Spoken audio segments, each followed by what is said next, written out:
Hello. Hey, buddy. How you doing? Good. I'm doing well. Thank you. It's good to see you first thing in the year. Same here as well. And how was your trip? It was great. It was one of the more reflective trips I've done in a while, I must say. Right, right. I wish I could just go like completely unclash for like 2 weeks, forget about work, but unfortunately that's not the situation. Work is busy, and hopefully this year I can plan something really nice where I can just completely unplug. So fingers crossed on that. So thanks for your time, Yunse, and thanks for being part of this particular episode. And I hope we can do more episodes moving forward. You're coming in from a very different angle to the business. And me as a recruiter, along with my other partners, we are day to day, hands-on, recruitment focused individuals. So our job is completely more towards, helping clients find what they're really looking for, and then of course, helping candidates more from that particular journey. But yours is a very different angle, and call it either a career coach or a leadership coach, or just generally coaching to a candidate is something that's either it's undervalued or it's not fully understood by many candidates in the local market. The understanding is, okay, I get a career coach, I can get a job. It's a direct translation, right? That's the perspective. So since we've been doing career consulting as one of the services, which is completely different from what you are doing, I felt that this will be a great place for us to start this year, where we can, do podcasts along these topics, which could be more beneficial and useful for candidates. There are quite a lot of interesting tools out there that could help the job search, but what we are really missing here is how can someone maximize their exposure and get the right opportunity within the right time frame. And this is easy said, but there are a lot of moving parts to it, right?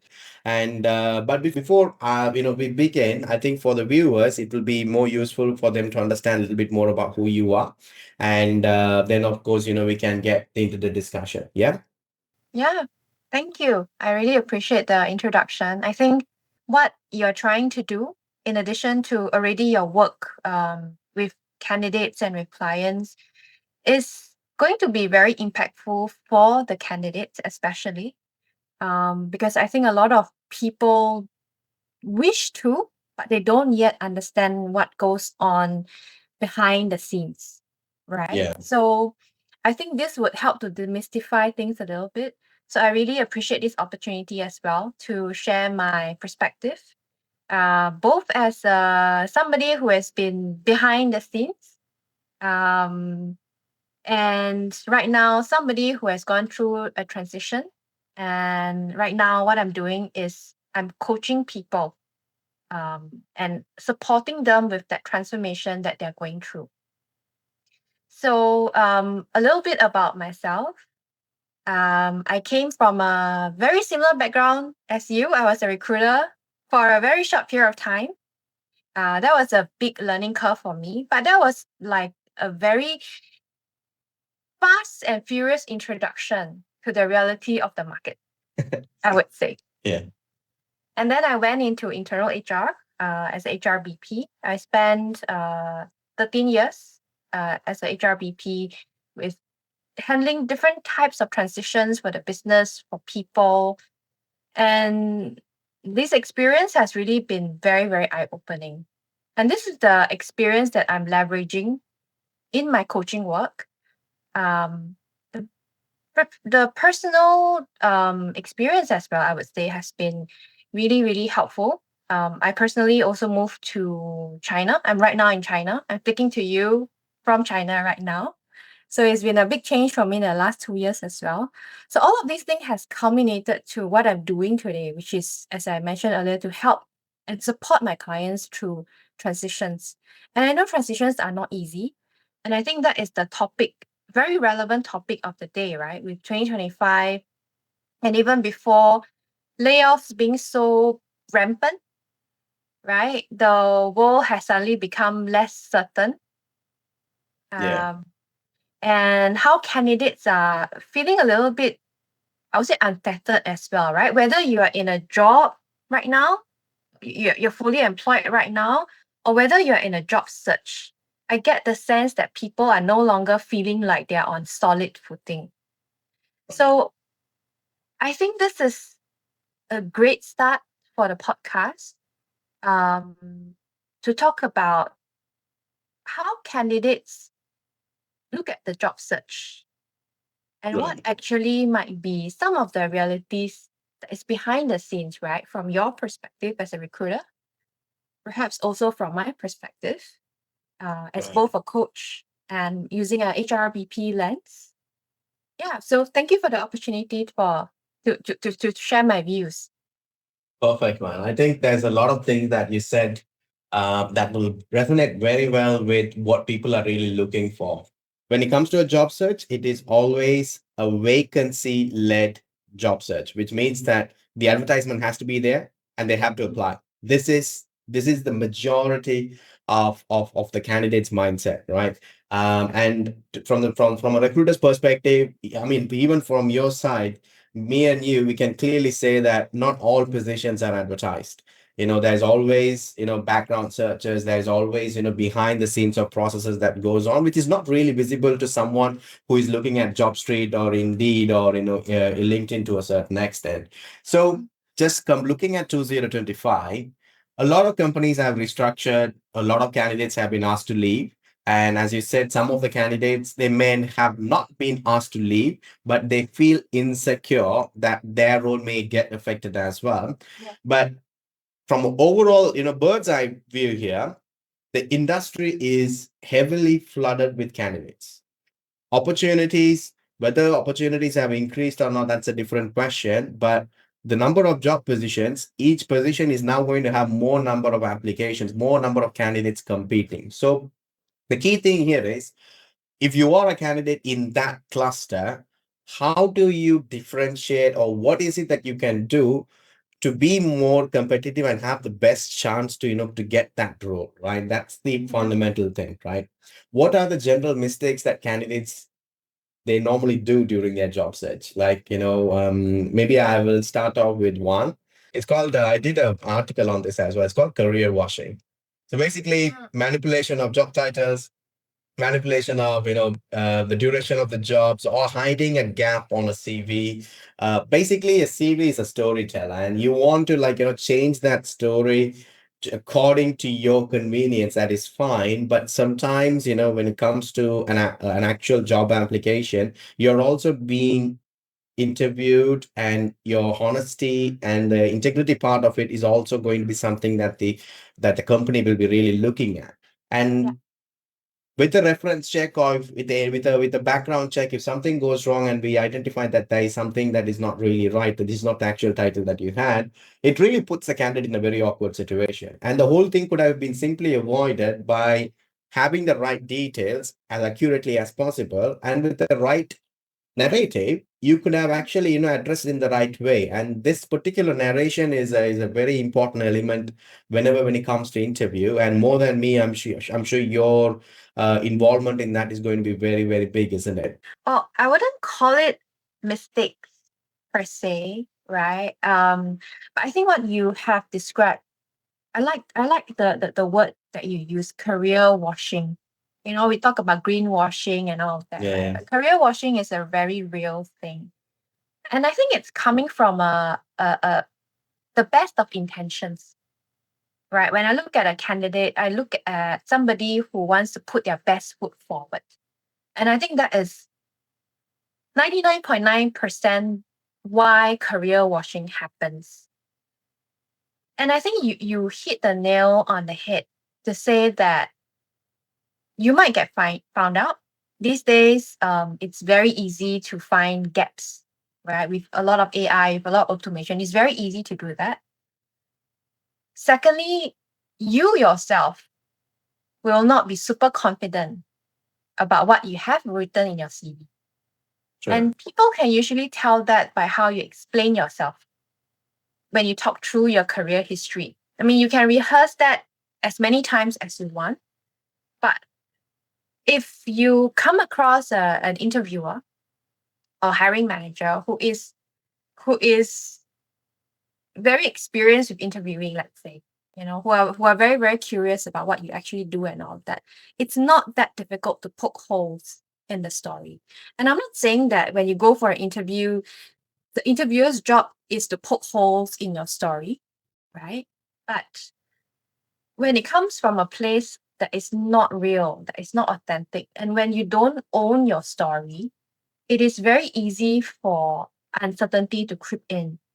And I think many candidates misunderstand this. How should I put it? This need to look polished, um, and this desire for the hiring panel to really understand who it is Mm. that is talking to them. Because an Right. interview is a 1 hour affair, 1.5 hour affair. And from a employer perspective, especially you've mentioned very correctly as well that for now, for one position, you might get hundreds of applicants.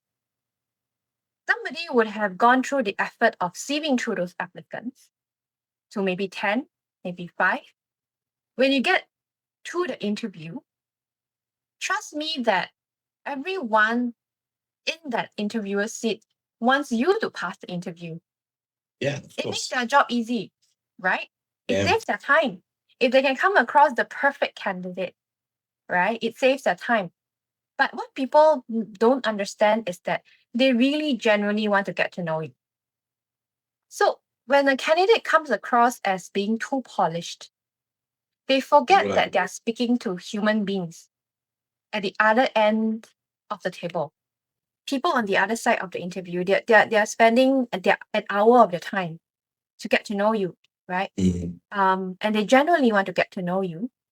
Um, I have been in conversations where I genuinely enjoy the conversation with the candidate, Mm. right?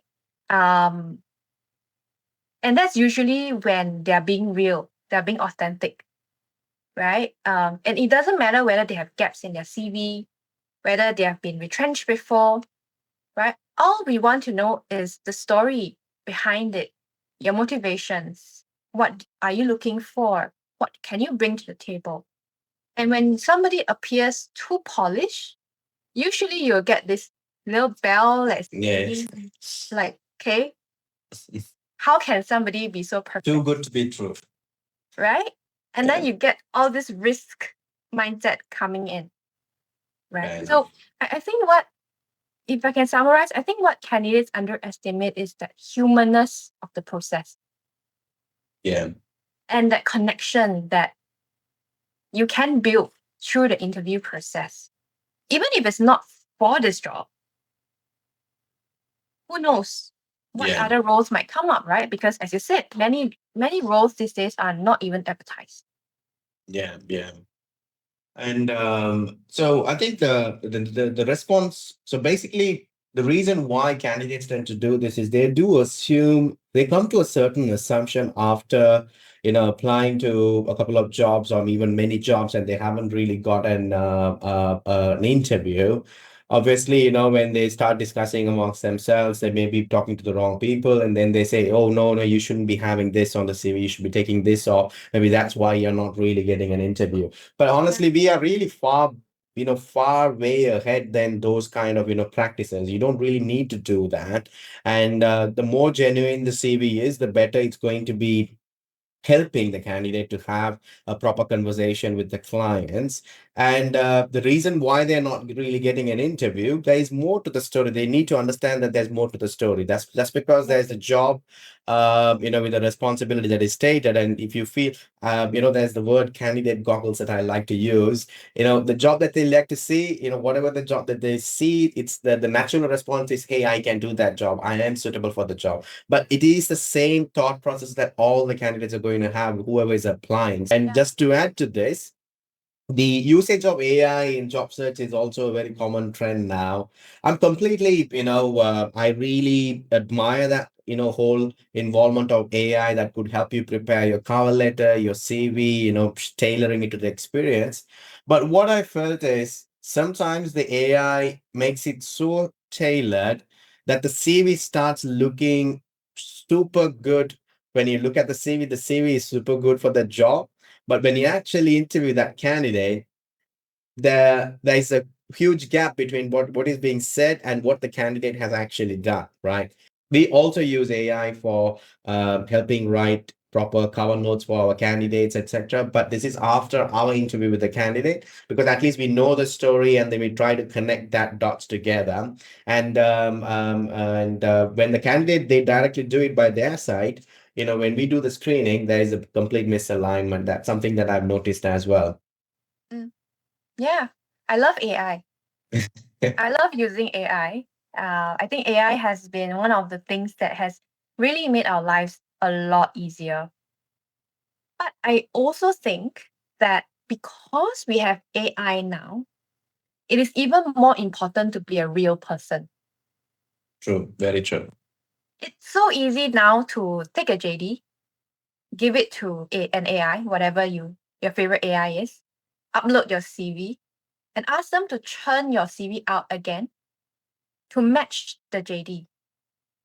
But if you stop there and you don't edit what the AI gives you and reflect about, okay, is this really something that I can explain? Is this really something that I can talk about?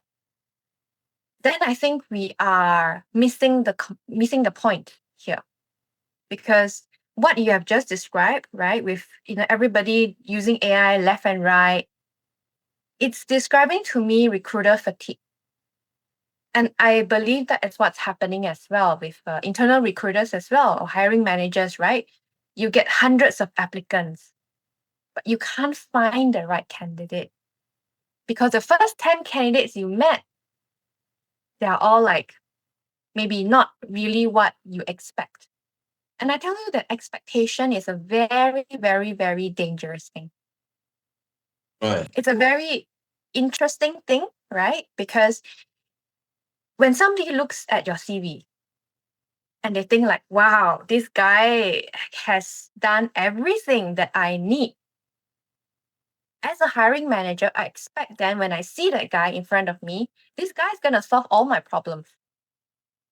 Right. He's gonna join me and he's gonna solve all my problems, and I'm not gonna have to worry about anything. That is what an AI made CV is going to do to the candidate. And that's my humble opinion as somebody who is hiring. And I think when that expectation and reality doesn't match, it's very disappointing. I know. And Yeah. that's where I think there is a gap, right? That you see these days where hiring managers tell you they can't find candidates, and candidates tell you that there are many jobs there, but I can't get an interview.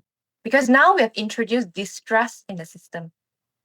Even now, Right. when people look at CVs, they are thinking, okay, you have done all these 10 things. How do I trust that you have Mm. done all these 10 things? So now we are back into this whole like risk minimization situation, right? And that goes back again to why these days a lot of jobs are not advertised. People don't, the moment they advertise, they probably already have candidates in mind. It's something that goes even before this, right? People are already doing that before this. But somehow, with the rise of AI and with all this uncertainty that's happening in the market and with candidates, people tend to go to what they are comfortable with, because people are trying to minimize risk, right? Employers are trying to minimize risk of uncertainty, right? They might advertise roles, and as a recruiter, then they might come to you and say, hey, I need candidates for XYZ role. Mm. And then you realize that they make an offer to their internal candidate instead. Yeah. How often do you see this happening? It's a very frustrating moment, to be honest, and it also goes in line with one of our screening questions, because whenever we discuss potential opportunities, one of the main questions that I ask is, have you evaluated this particular job with internal applications first? So only if they say they have really done that, sometimes it's more assuring for us to move forward. Otherwise, it is a possibility that could very rarely happen. And that's where we also have the talent mapping exercise. This is something that the client can use even without approaching with a job with the market, to understand whether it could really work out. They can use talent map data to like really evaluate, okay, this is how the talent pool looks like outside of our organization. What about internally? If this is the internal candidate is the best, we can just, move forward straight away with it. And from a candidate's perspective, this could be extremely frustrating. They went through the Yeah. interviews, they went through all the processes and the effort, and suddenly when they hear there's an internal candidate who has taken on the role, it's very much frustrating. Well, I have a slightly different kind of let's say thoughts here. Yeah. See that when an employer does something like that, right? They are honestly trying to minimize their risk again, right? Right. They might have an internal candidate, but who's to say the internal candidate will say yes, Mm. right? So they might say, okay, I have internal candidates. I want to have backup candidates, right? That's a very common thing in the recruitment world, right? Yeah. I want backup candidates. Or a hiring manager can say, like, I don't know whether my internal candidates is ready. Let's see what we can find out there. Because we have Right. other constraints, right? We have budget constraints. We have, okay, what happens if this internal candidate move? What happens to that role? There are many, let's say, pieces that needs Right. to Right. align as well, right? So I feel like this, when it comes to recruitment, is a very human process. But it's also a very complex process, right? Which is why what you have said makes sense to me, that when a candidate is not selected for an interview, it's not necessarily about the CV, the candidate CV. It's not necessarily about the candidate himself or herself, right? And I think what happens today in our world is that we have too much information. We have too many 10 steps to writing your CV, right? We have so many guidebooks out there, how to ace your interview, how to this, how to that. But what I'm seeing that is really lacking is trust and clarity in the process, both on the employer side as well as on the candidate side. Employers sometimes don't even know what is it they really want to get. Candidates don't sometimes know what is it that they really want. It's easy to say what you don't want, right? But it's not so Mm. easy to say, to narrow down, this is what I want. True. These are my non-negotiables, right? So I think there is lack of clarity, number one. There is, because of AI, because of so many things that's happening, there's ambiguous situations everywhere. There is also lack of trust Yeah. in the system overall. On that note, right, the trust can also be quite beneficial here because I do remember a few assignments. I mean, this was not with Stemgenic, my previous experiences, where it's okay to tell a candidate during the first initial screening process, and tell the candidate, listen, this opportunity already has got an internal candidate who is currently under consideration, and I really believe that your profile is also a strong match to the role, at least giving a 50-50 chance here, or whatever the percentage is, and having that open conversation with the candidate is definitely going to help. And at the end of the process, and if I say to the candidate, listen, unfortunately, the internal candidate has been chosen, and they really wanted to thank you for your efforts and time, that leaves a professional note there. So the point of trust, if it's given by the client, and if it's also used by the recruiter properly in a professional way, it can really be a healing factor for the entire process. But if it's used as a hidden agenda, definitely it's going to be very painful for the candidate, and rejections are very, very hard. Especially when something they expect to come in like really solid, and if it falls off, that's going to be very painful. But it's a Yeah. very important, interesting point, and I saw from how you were seeing it from an HRBP angle, and me as a recruiter, it's a very different, point of view, isn't it? Yeah.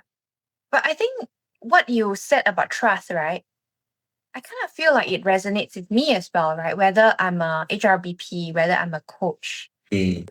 whether I'm a candidate, right? I think trust is something that can be built, but we are somehow afraid of it. right? That there is a risk there, right? The situation that you described, right? There is a risk there that if you go and say, hey, there is already a internal candidate being considered, but you have a strong profile as well, there is a risk that your candidate will tell you, then no, don't waste my time. Yeah, yeah. Right? But when you have that conversation and you put that choice in the person's hand and say, hey, I respect you as a mature human being, a professional, you know what you want to do, you know what you want to do with your time, that that gives the whole process an entirely different tone, True. right? That preserves the reputation of the company as well that you're working for, right? Because you are a reflection of you represent the company. So even from my perspective as HRBP, right? You cannot be 100% transparent. Yeah. Let's just put it out there, right? Yeah. You cannot be 100% transparent. But where we can be as clear as possible, we try to be with the candidate to respect their intelligence, their maturity, right? And to put that choice in their hands and say, this is what we can do. Let's say in a salary negotiation situation, right? This is what we can do. This is how we came up with a salary, Right. right? And that can happen because we have quite clear frameworks into how we come up with salaries, right?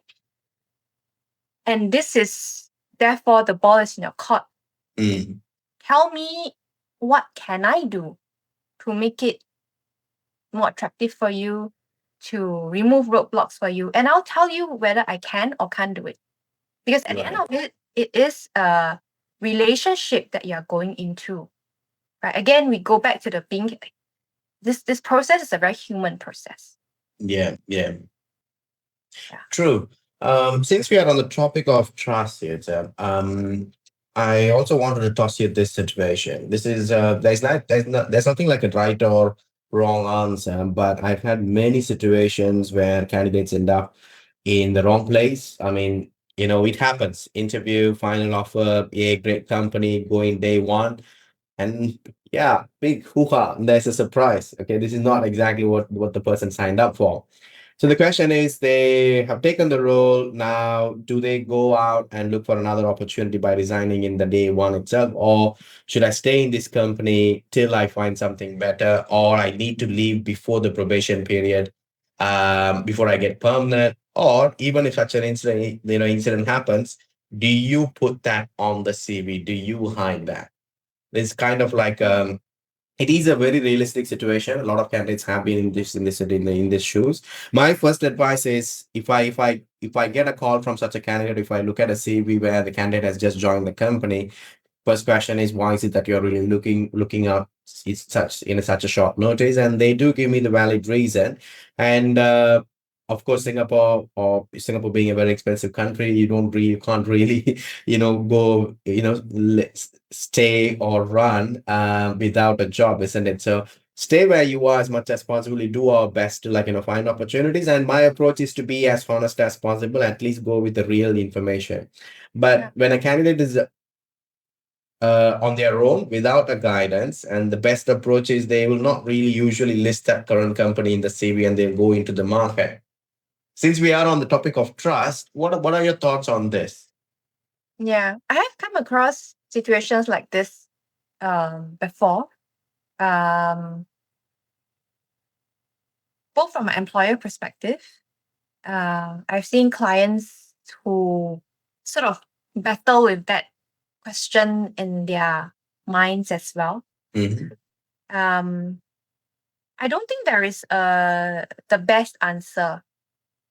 I really think it depends on the situation. If you are only in the organization for one day, then I would Yeah. say, why bother? Why should it take up space in your CV, right? Yeah. And the one advice that I think is quite true is, don't submit a 10-page CV, right? Very true. Yeah. Right? Because people have very short attention spans. Yeah. That's not woo-woo advice. It's just a reality of it, right? So if you want to keep your CV concise, why would that take place in your CV? right? And I would put things on my CV if it value adds to my chances of getting the role, if it value adds to my experience, my story as a professional, right? Right. I think that that should be the starting point, not so much about I spent 3 months in this role. Do Yeah. I put it there or do I not put it there? Because Yeah. if you want to find something that can value add to you, you can. You can always do that, right? But I also agree with what you said that to be honest, to have a healthy sense of conscience, I would say, is Yeah. probably the best way forward. Because I've come across a situation where it's a real story.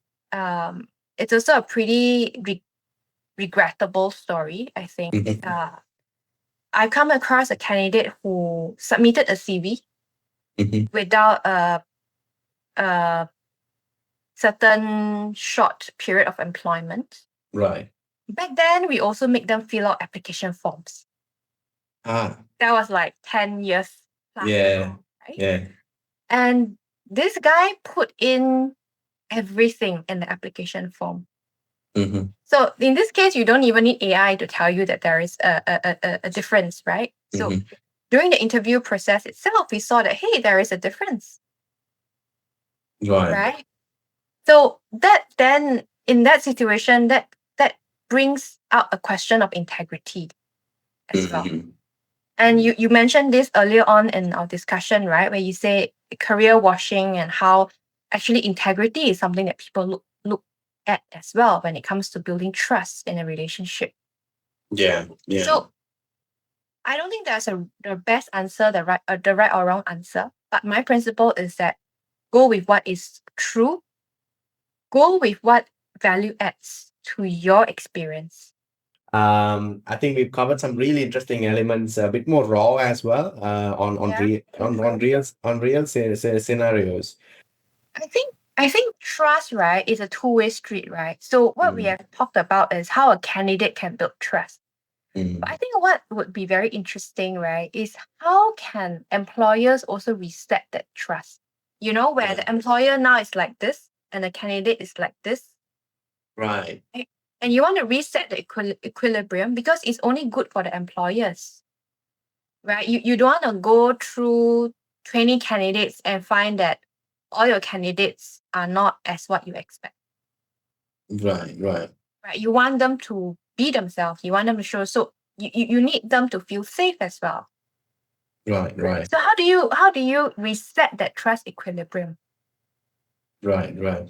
On the trust part, especially from an employer's perspective, um, so I've had a few situations, whenever when it comes to the final stage where the client is really interested in the candidate, uh, me as a recruiter, it's a natural thing for me to really find out what else is going on with the candidate, any other offers on hand, etc. So the more information we gain, uh, it's not a situation where you use that offer to like negotiate better things for the candidate, or the candidate trying to use that offer to like better get a much better deal with the current company. And that's an ugly game. Let's not even go there. But what I'm really genuinely talking about is more about this information being portrayed to the employee in such a way that the employer really really cares about acquiring this candidate. They actually have a genuine discussion with the candidate. Hey, I understand you have this particular offer here, Yeah. where are you standing? And this I have a few of my clients whom I work very closely with. In such a situation, there was one scenario where both the HR CEO directly spoke to the candidate. It was not even an interview. It was just a simple phone call. Both of them on a simple a phone call. They were having a very open, genuine, discussion. And it has nothing to do with numbers. It was just more about, what is it that they can do to make that person feel more comfortable, and, that particular honest approach of not hiding, not having any hidden agendas in those topics. That was Yeah. something that was a very important one for the candidate to have that understanding. This employer is someone whom I can really trust, and that there is a very open communication there. Yeah. Versus, the hierarchy. I mean, imagine a CEO discussion is usually when it comes to an interview, it's always like, a process. Okay, you need to find their availability, etc. But that person directly speaking to the candidate is a very different, scenario. So yes, I mean, I totally agree. Trust is actually a two-way process. That's a very beautiful description. I think a very beautiful summary of when trust in place, everything else falls in place, right? And it doesn't mean that when trust is in place, the candidate will definitely get the job, Yeah, true. right? But it will make the whole experience memorable for Yeah. everyone involved, right? I have met candidates whom I remember, even though we didn't offer the job to this Mm, person. I have been in a situation as a candidate as well where I rejected job offers, mm-hmm, but I remember the hiring manager. This person is memorable to me because there was trust. mm, There was that impression, and I carried that with me, right? right. As I go through my career, right? And who's to say that that will not lead to an opportunity in the future? Yeah, yeah. Definitely, I think that's a very interesting element in a job search. Yeah, I think the key takeaway here would be from a candidate's perspective, put your best foot forward by being genuine, open, and honest as possible about your career journey. Of course, you have to um, position yourself in the right way, but Mhm. not having the false elements in your profile to, put yourself in that situation. That's the worst thing we could do. Anything you want to add? Maybe just last two things, right? If I can summarize the whole thing, I think you're right that candidates approach job search like a numbers game, right? You Mm, apply for 100 jobs, you should get 10% interviews and all of that, right? And those are goals that will keep you honest. mm, But we often forget that a job search involves human beings on both sides of the table. yeah, And what is the most important thing here is the human connection. yeah, Whether you are telling your story through your CV, whether you are meeting the person in an interview, you are building that connection. right. You are leaving something that is memorable to that other person. I think that is something that if I want to help us anchor ourselves in this process, that would be it. The second thing that I want to share is that I always tell myself, and I always tell candidates as well, you know yourself the best. As a candidate, you should know yourself the best. What is non negotiable for you, what you want, and all of that stuff. Employer will know themselves the best, Mm, right? And a relationship will work if there is a fit. yeah, That's what we want, right? So if an interview process falls through, it is by no means a judgment of your abilities. So just put very your true. best foot forward, be as genuine as you can, build that relationship, not just for today for the interview, but think ahead, the seeds that you're planting for the future, Yeah, yeah. and see whether there's a match. Well, that's well said, Yitzhak. That's a perfect summary of what we have, discussed on our first episode. I think I like the momentum of it. Let's do more of these episodes, and which I was never expecting trust to be such an individual episode. And we can, cover the rest of the topics later. We can just do it on a weekly basis. Yeah, I think what I like about this is that this is this raw discussion. I don't know. I feel like we didn't follow the theme of the topic. But it comes under the topic. Yeah, it does. But Yeah, it evolved naturally, very organically, right? And I like this type of conversation, right? And I feel like trust, clarity, or whatever word that we pick, right, can actually be a very big topic because you have your perspective, I have my perspective, yeah, and we can talk from a perspective of a candidate, an employer, an external recruiter, right? yeah. So the sky's the limit, I think, if we keep the conversation going. This is the beginning of 2026, right? Mm, And we have had a pretty tough 2025 recruitment market that as candidates and recruiters that we have all gone through, I think perhaps my wish and perhaps your wish as well for the candidates and for all of us going forward in 2026 would be that we go back to the basics. We go back to building that human connection that should exist in the first place in a recruitment process. And we go back to that trust and that clarity that hopefully will make experiences better in Yeah. 2026. Well said, man. Well said. In the world of AI, that's that we are entering, and soon it's going to be super dominant. The human connection is going to be the real winner. And that's for sure. So, all right, man, it's getting too late for you. So, thank you so much for your time, and I look forward for our next discussion. And I really wish you all the best for 2026, and looking forward for more, useful discussions like this. Take care. Bye bye. Thanks, Right. Yusuf. Bye bye. Bye.